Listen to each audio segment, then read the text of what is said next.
우울증 환자들에게 꼭 하고 싶은 이야기. 새해에는 제발 병원 좀 가세요 시리즈 1탄입니다. 우울증으로 고생하시는 분들이 너무 많은데 이게 병원 가서 치료받아야 되는 병이라고 생각을 하지 못하시는 분들이 덜어 있어요. 이거 병원 가야 되거든요. 제가 이제 병원 다니면서 느꼈던 거, 그 다음에 도움 받았던 거, 또 어떻게 좋아졌는지 이런 것들을 좀 공유를 하면서 많은 분들이 병원을 찾아서 전문의의 진료를 받는 그런 경험을 좀 하시는 거를 좀 유도하려고 영상을 준비했습니다. 일단 정신과 치료랑 관련돼서 하고 싶은 얘기는 굉장히 많기 때문에 그래서 아까 앞에서 1탄이라고 얘기를 한 거고 앞으로 여러 가지 영상으로 말씀을 좀 드릴 것 같습니다.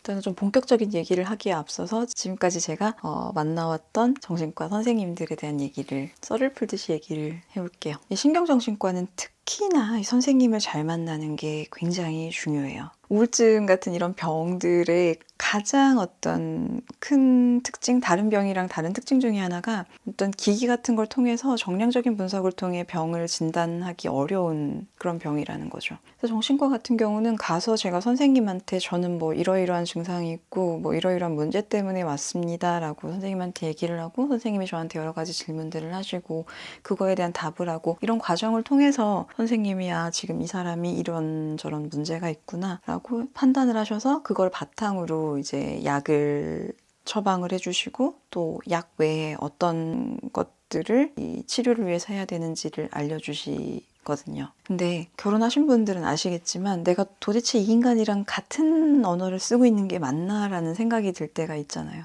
그러니까 똑같은 한국말을 쓰고 있는데 근데 너랑 나랑 쓰는 언어가 달라. 우리 말이 안 통해. 이런 경험을 안 해보셨다면 축하드리고요. 아무튼 이게 의사 선생님이랑도 이런 게 있어요. 그러니까 어떤 단어라든가 표현이라든가 이런 것들을 내가 내 증상에 대해서 설명을 할 때 그 어떤 언어가 선생님이 캐치하기에 쉬운 언어라면 그러니까 이분이랑 저랑 같은 언어를 사용하는 부류의 사람이라면 이제 저의 어떤 설명이 선생님한테 보다 정확하게 전달이 될 것이고 또 반대로 선생님이 이제 저에 대해서 진단을 내린 다음에 약 처방 외에 뭐 앞으로 이렇게 하세요라고 이제 설명을 해주시는 것들이 있는데 그걸 제가 선생님의 의중을 잘 파악해서 치료에 정말 도움이 되게끔 행동하는 데 도움이 되죠. 그래서 이게 만약에 반대로 잘 안 되는 경우라면은 오히려 치료 자체가 도움이 되기보다는 병을 좀 악화시킬 수도 있어요.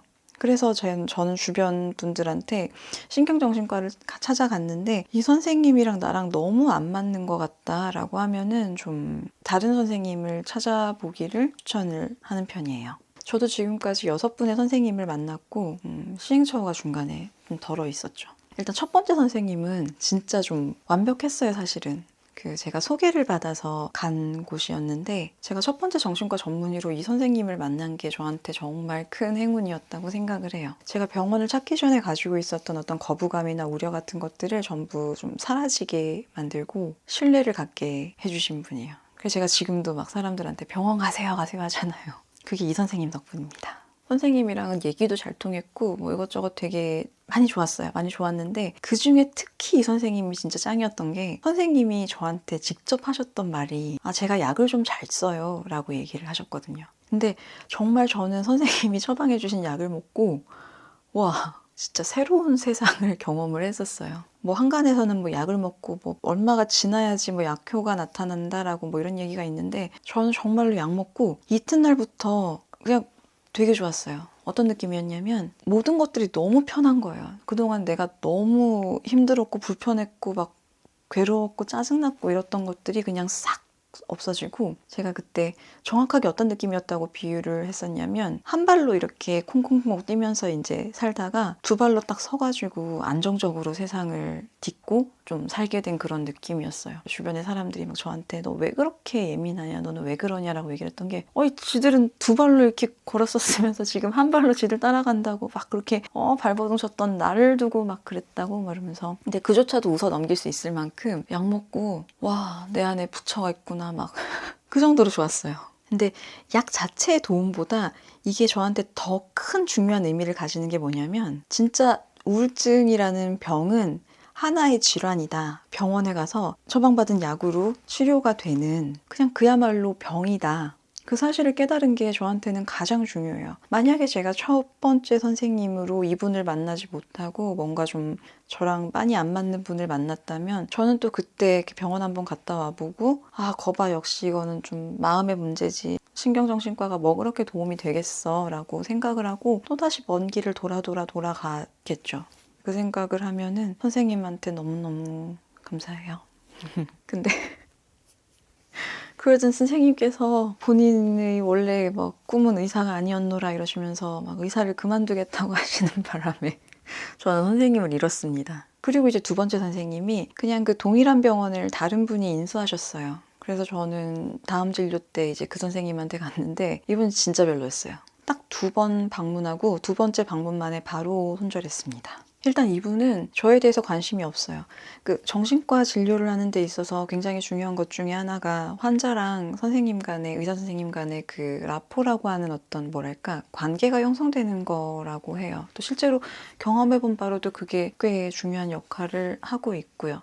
근데 이분은 저에 대해서 관심이 없고 자꾸 이제 자기 얘기를 하고 또 저에 대해서는 단편적인 얘기를 몇 개만 들은 다음에 이거를 본인이 단정 지어서 뭐 이렇다 얘기를 하시는 거예요. 근데 그 자체만으로 굉장히 불편했어요. 우울증으로 병원을 찾는 사람들이 이미 이제 내가 마음이 불편한 이 상태가 너무 싫어서 병원을 찾는 건데 나는 이 앞에 앉은 선생님이랑 얘기를 하면서 마음이 더 불편해지고 더 스트레스를 받아요. 그러면 이게 치료가 되겠냐는 거죠. 제가 의대를 나오지는 못했지만 그래도 기본적으로 생물학 전공 수업을 다 들었잖아요. 근데 이분이 이제 제 전공이나 이런 백그라운드에 대해서는 전혀 모르시니까 어떻게 하는 얘기에 대해서 제가 뭔가 의문을 표한 게 있었는데 그거에 기분이 많이 상하셨었나 봐요. 그래서 그때부터 본인이 뭐 어떤 대형 병원에서 일을 했으며 뭐 재벌이며 연예인이 뭐 유명한 사람들이 나의 환자였고 막 이런 얘기를 구구절절 하세요.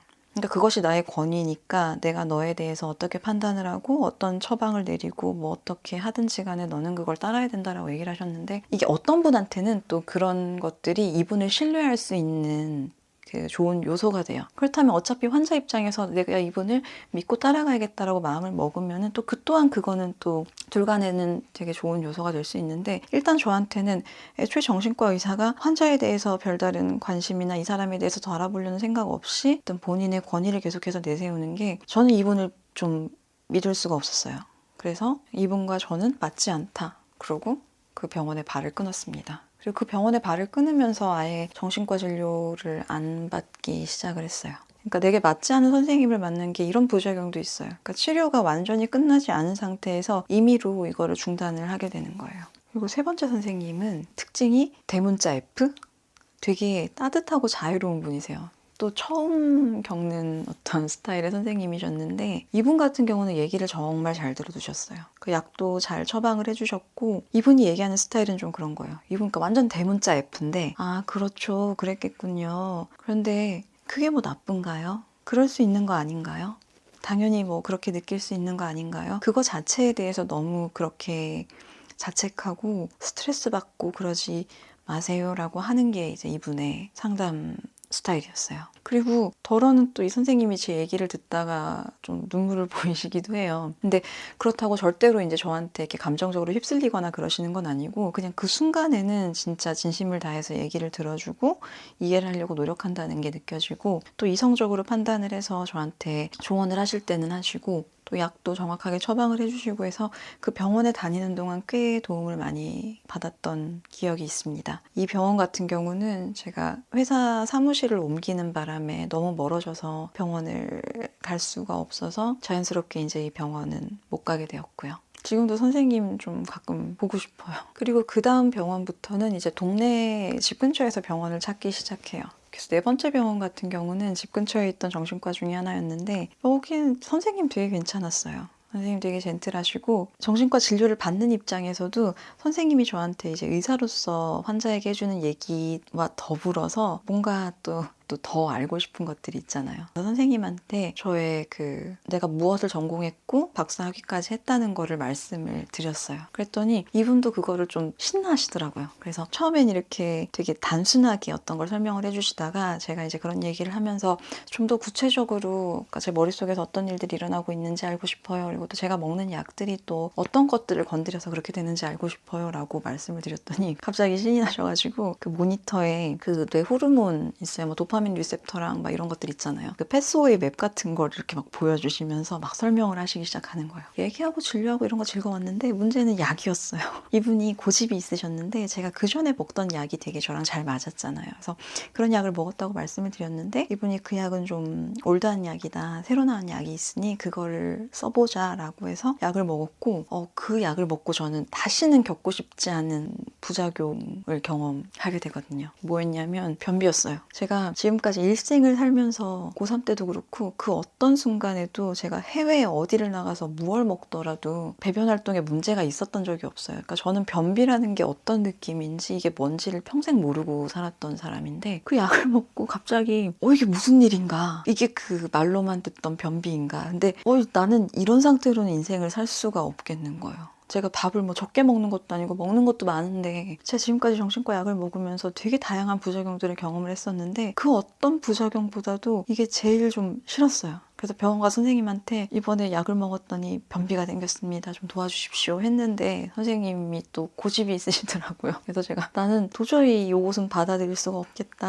하여 이제 이 선생님이랑도 빠이빠이 했고 그 다음에 이제 동네에서 그 옆에 있는 5번째 병원에 갔는데 여기는 그냥 말 그대로 최악이었어요. 그래서 이거는 그냥 따로 나중에 가면 안 되는, 걸러야 되는, 들어갔다가 이런 사람 만나면 바로 빠꾸해서 나오시라고 말씀드리고 싶은 그런 병원에 대해서는 영상을 만들 때 자세하게 말씀을 드릴게요. 병원 고작 2번 갔는데 그 2번 사이에 몹쓸 얘기를 되게 많이 들었어요. 그래서 그 병원은 안 가고 마지막 이제 지금 다니고 있는 6번째 병원을 찾게 됩니다. 저랑 굉장히 잘 맞는 선생님을 만났어요, 드디어. 그래서 지금은 그 선생님한테 치료를 받고 있습니다. 이분은 3번 선생님이랑 대척점에 있는 분이세요. 대문자 T예요, T. 근데 이 선생님은 환자의 어떤 이야기를 끌어내고 라포를 형성하는 게 굉장히 능숙하신 분인 것 같아요. 별 질문을 안 하시는데 저는 계속해서 이제 제 얘기를 하게 되고 그거를 가만히 듣고 있다가 마지막에 이제 그 듣고 있는 거를 머릿속에서 분석을 하고 계시는 거예요. 어떤 퍼즐을 맞추듯이. 그리고 마지막에 이렇게 짜자한해서 어떤 스토리가 나와요. 그 본인이 이제 분석한 결과를 저한테 얘기를 해주시고 그 내용들이 굉장히 로지컬하기 때문에 바로 납득이 가능해요. 아, 내가 지금 이걸 이렇게 잘못 생각을 하고 있구나. 내가 지금 이게 이래서 문제구나. 이런 원인이 있구나. 그리고 그 문제의 원인이 이거니까 이거를 이렇게 바꿔서 생각하거나 이걸 이렇게 고치면은 이게 해결이 가능하겠구나라는 거를 저는 저의 문제 안에 매몰되어서 보지 못하는 것들을 이분한테 얘기를 하고 이분이 그 사이사이에 이렇게 조금 코칭해 주신 얘기를 들으면서 아, 내가 왜 몰랐지? 내가 왜 그랬지? 왜 이렇게 깨닫게 만들어주는 약간 소크라테스형의 선생님이세요. 근데 다만 굉장히 드라이하시죠. 그래서 제가 아까 앞서서 나랑 잘 맞는 선생님을 만나는 게 정말 중요하다고 얘기를 했던 게 뭐냐면 만약에 이제 병원의 어떤 심리적인 안정이나 위안을 먼저 좀 더 중요하게 생각해서 이거를 바라고 가시는 분이 계신다면은 이 선생님은 좀 많이 별로겠죠. 오히려 더 상처를 받을 수도 있고 그래서 의사와 환자의 궁합이 중요하다는 게 이 얘기인 거예요.